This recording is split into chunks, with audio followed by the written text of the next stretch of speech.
filosofia do cuidar, a atividade, o espírito do cuidado, do cuidar, aquela coisa tão fina, esse amor tão importante que precisa ser desenvolvido para que se possa trazer esse cuidado, o cuidado no sentido mais geral. Vamos abrindo a questão. Em primeiro, nosso abraço fraterno da Casa Espírita Mãos Unidas a todos nós, a cada um de nós.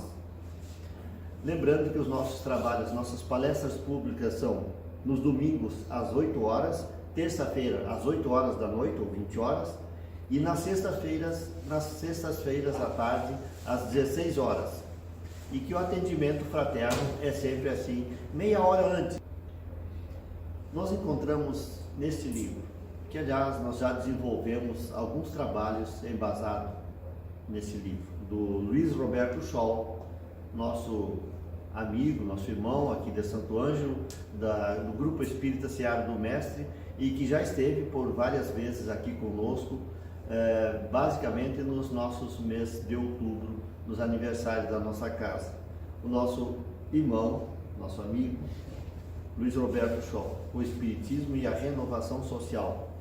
Lá adiante nós encontramos este capítulo, com este título, a filosofia do cuidado. Allan Kardec fez lá no seu movimento, nos seus escritos, a codificação, né, no seu trabalho, ele embasou a doutrina espírita sobre essa tríade: trabalho, solidariedade e tolerância.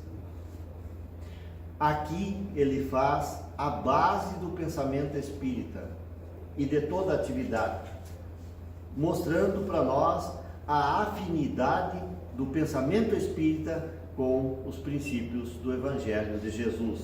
O trabalho, porque é a ação, a necessidade de fazer com que as coisas aconteçam. A solidariedade, que não é mais do que o amor ao próximo, a grande lei. O seu espírito de solidariedade, onde nós nos colocamos na condição de auxiliar aqueles outros que estão junto conosco, transitando pela vida. E a tolerância, que não é mais do que o perdão, que está simbolizado no perdão.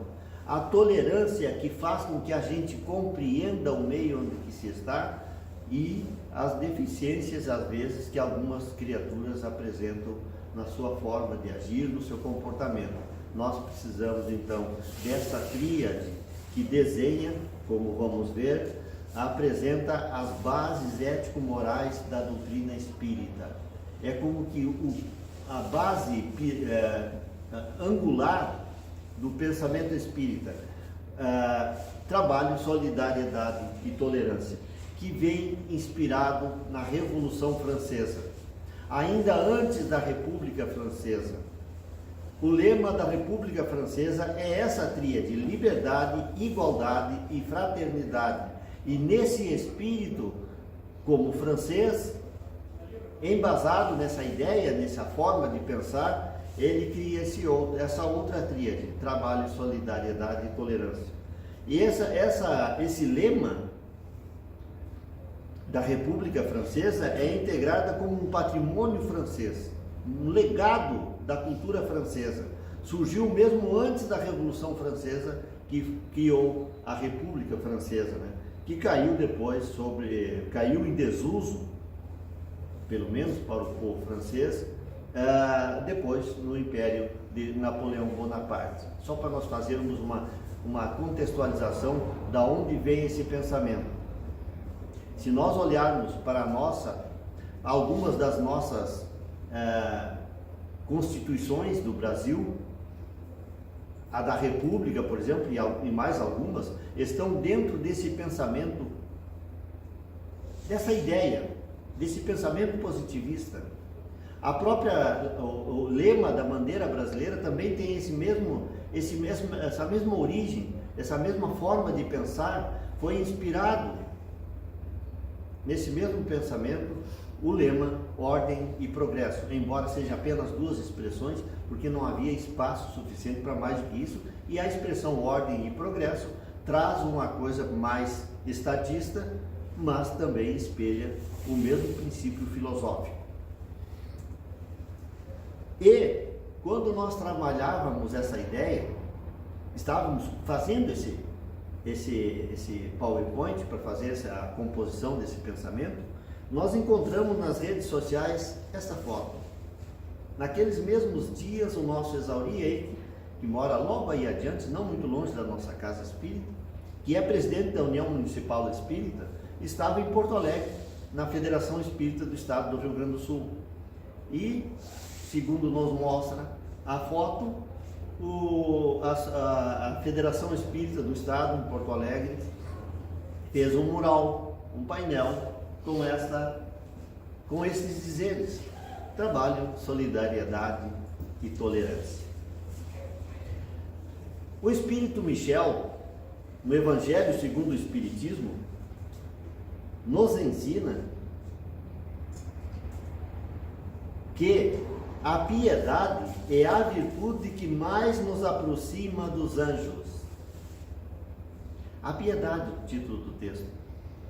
E ele nos diz, um pouco mais adiante, que a piedade, nos diz nesse texto, que a piedade é o que mais nos aproxima do nosso estado angelical, ou que mais nos aproxima dos anjos.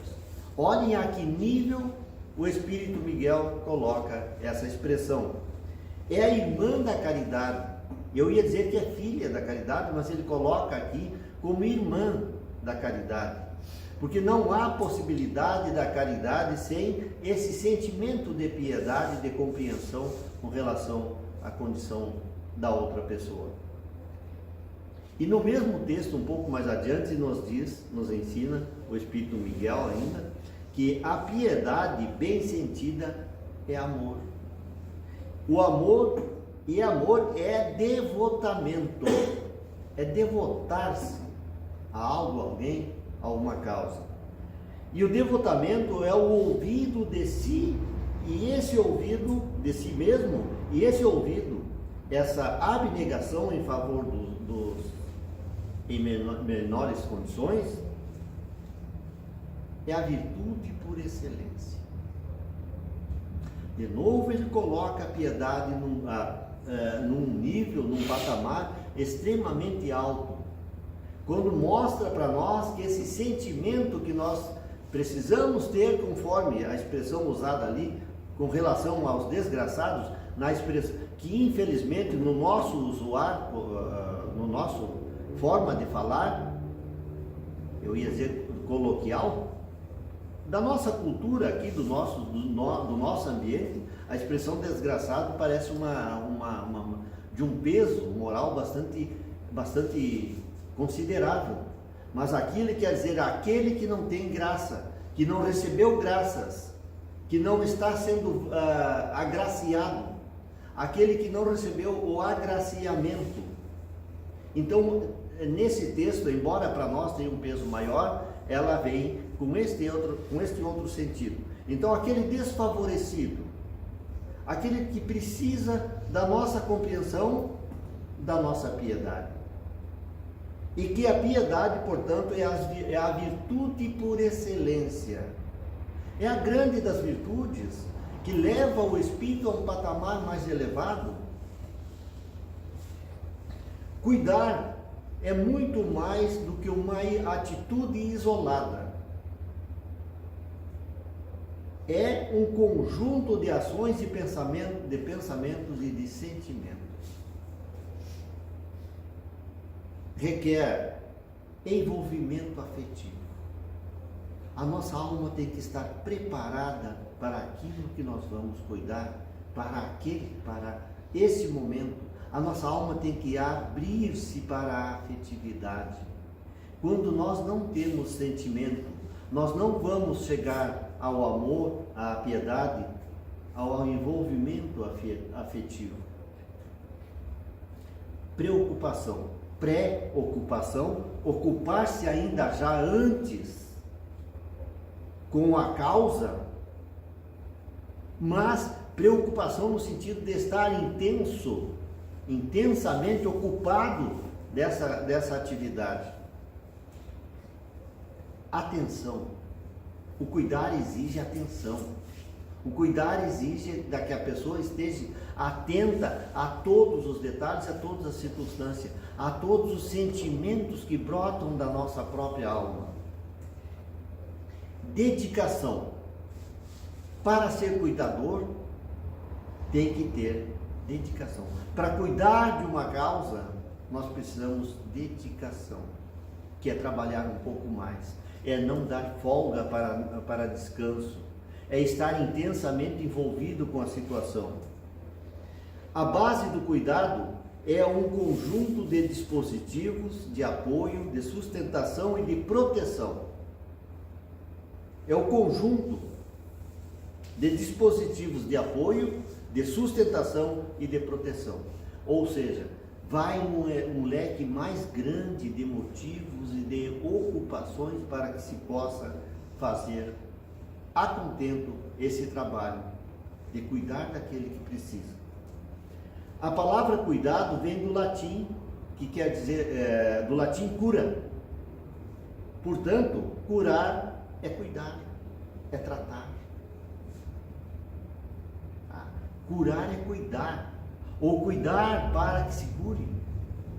É o trabalho de fazer que se cure, é tratar da forma mais completa, mais bem feita que se possa fazer. Vem também, tem uma outra origem também de cogitar, que também vem do latim e que sim quer dizer cogitar. Cogitar, pensar, colocar atenção, mostrar interesse, atitude de desvelo. Desvelo, essa expressão parece um pouco engraçada, mas ela diz o que precisa. O desvelo é aquele carinho, aquele cuidado mais atencioso, mais dedicado, com mais completude de ações, né? Então vem também da expressão cogitar, que quer dizer cogitar.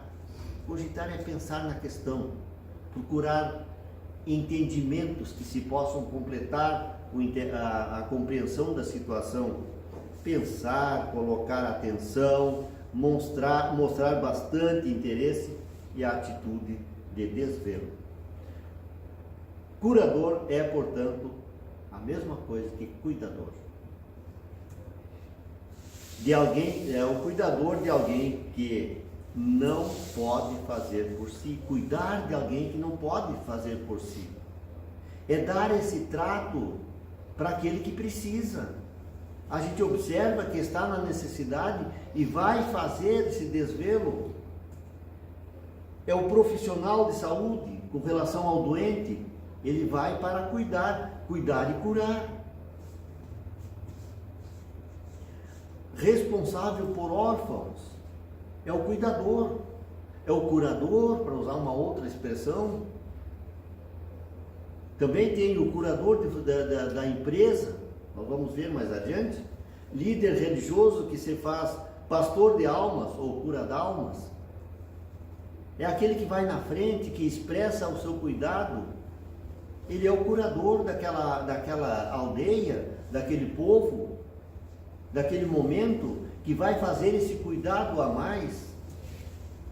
Leonardo Boff, bispo Leonardo Boff, nos diz que cuidado é uma atitude de relação amorosa, suave, amigável, harmoniosa e protetora.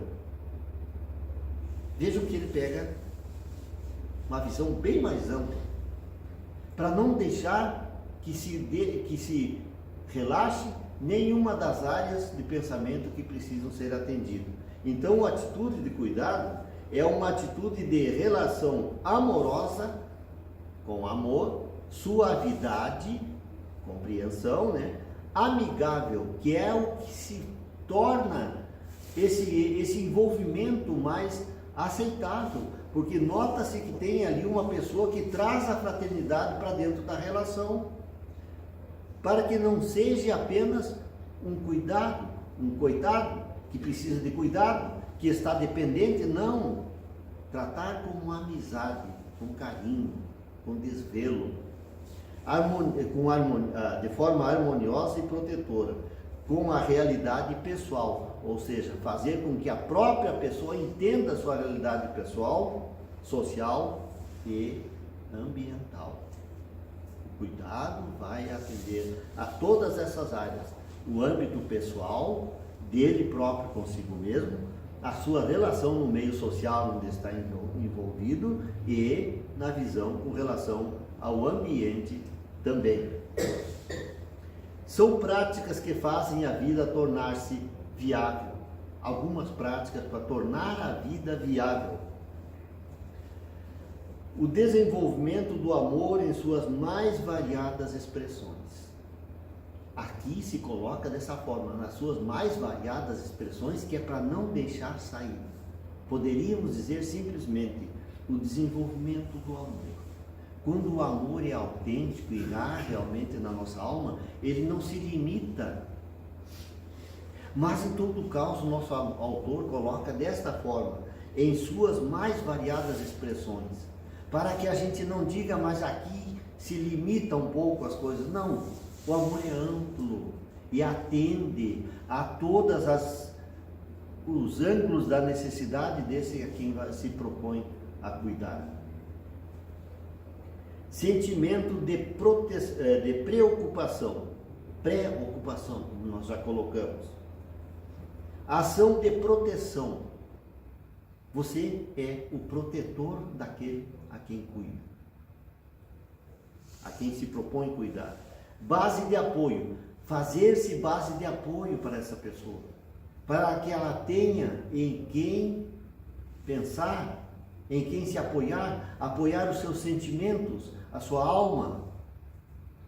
Sentimento de preocupação, repetindo, prática de prevenção, prever antecipadamente, não apenas esperar que a necessidade nos chame a atenção, mas estar com atitude de prevenção. Ocupar-se da sua interioridade, não cuida-se apenas o corpo, cuida-se também da alma desse indivíduo, dessa pessoa. Olha-se para o interior dela, para que ela mesma possa criar uma interioridade de harmonia, de paz, de entendimento, de cura. Zelar pelo cuidado autêntico, a autenticidade da nossa atitude, para que ela seja realmente como precisa ser na sua amplitude do atendimento. Construir um processo de autonomia solidária. Para que ela comece a construir por si mesma a sua própria autonomia. Esse é um endereço que faz com que a nossa atividade torne essa pessoa não dependente. Nós não podemos permitir que a pessoa que está sob os nossos cuidados crie dependências a ponto de não conseguir mais viver sem a presença do seu cuidador. Pelo contrário, ela tem que criar o cuidador, criar para o outro essa necessidade de autonomia, que ela possa gerir-se por si mesma. Autonomia solidária, que é fazer com que essa autonomia não seja egoística, mas que pense no meio, nas pessoas e no outro também.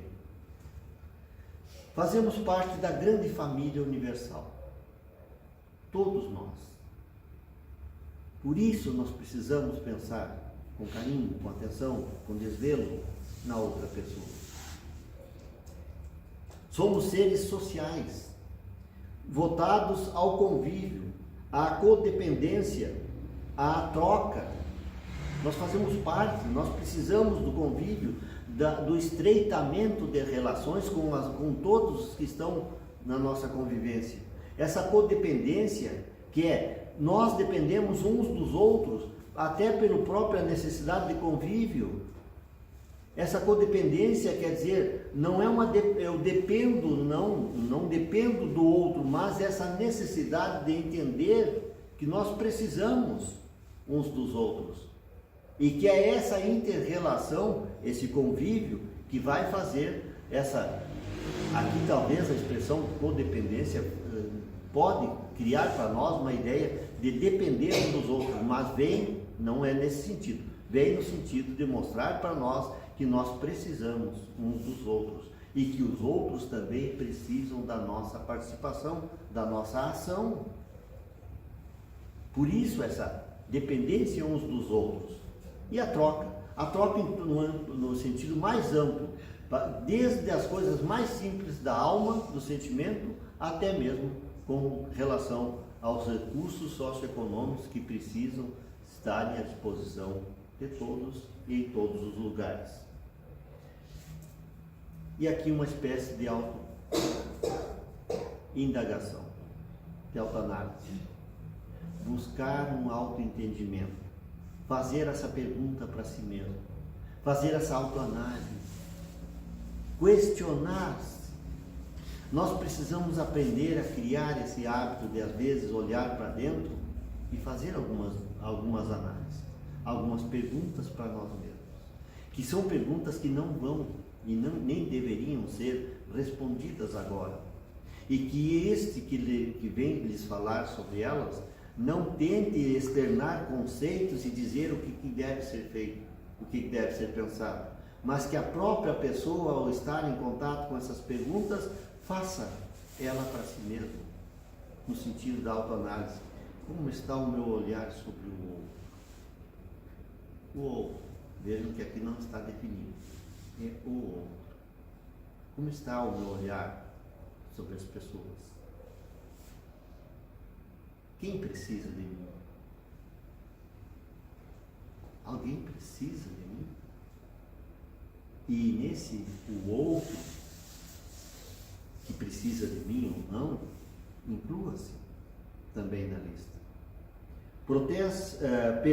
Presto atenção somente aos meus interesses ou aos interesses do ambiente, das pessoas, da natureza, dos animais, dos amigos, dos parentes?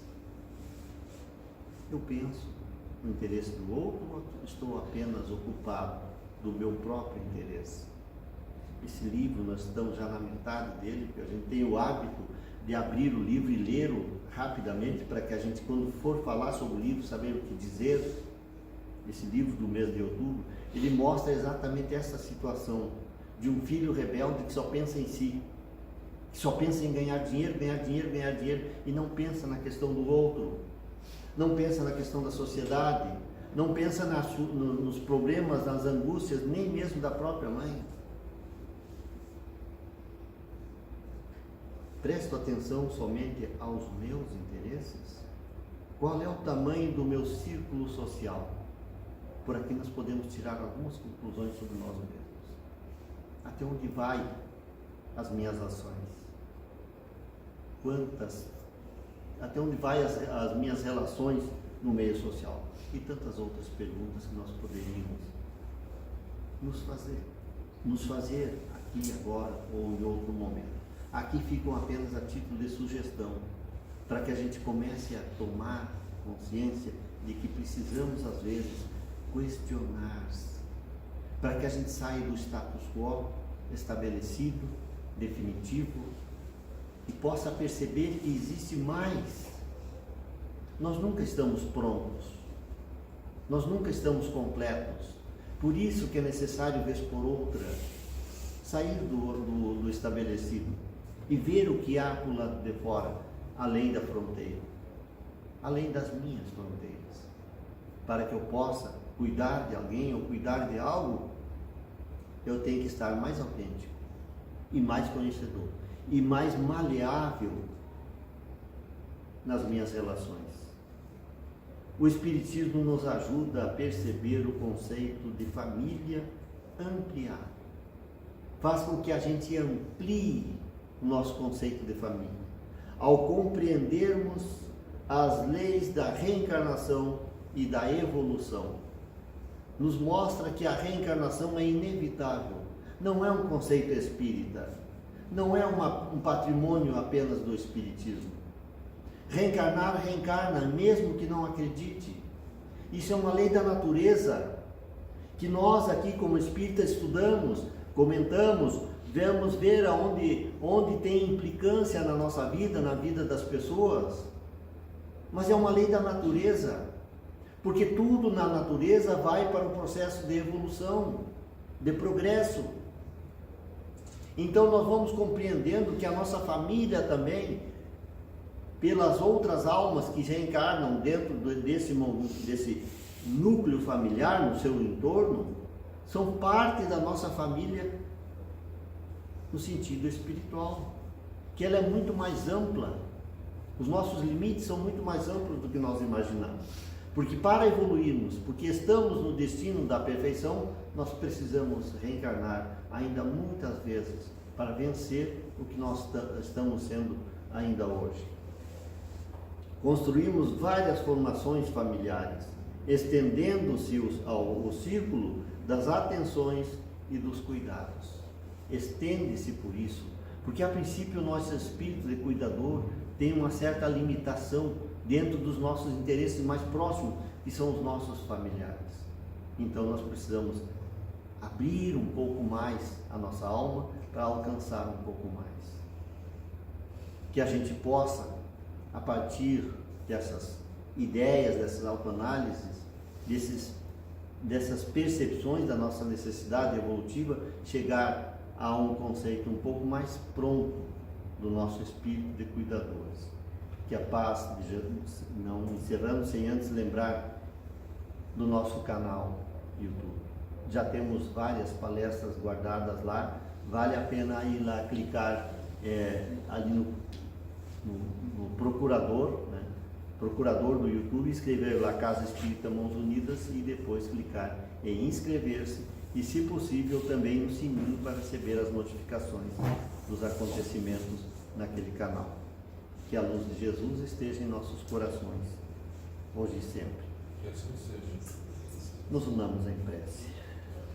É um momento de doação, em que nós buscamos nos iluminar, buscando as bênçãos divinas, para que essa nossa luz fortalecida possa alcançar aqueles que amamos, aqueles a quem pensamos. Que as bênçãos do Pai recaiam sobre esse nosso ambiente. Muita luz e muitas energia positiva alcance os nossos corações nesse momento. E da mesma forma nós possamos levar aos nossos lares essa mensagem de esperança e de paz, de fortalecimento da fé e da esperança. Possamos irradiar a todos os nossos vizinhos indistintamente. Possamos levar aos hospitais, às casas de assistência, às ruas, às praças onde transitam nossos irmãos em desesperança.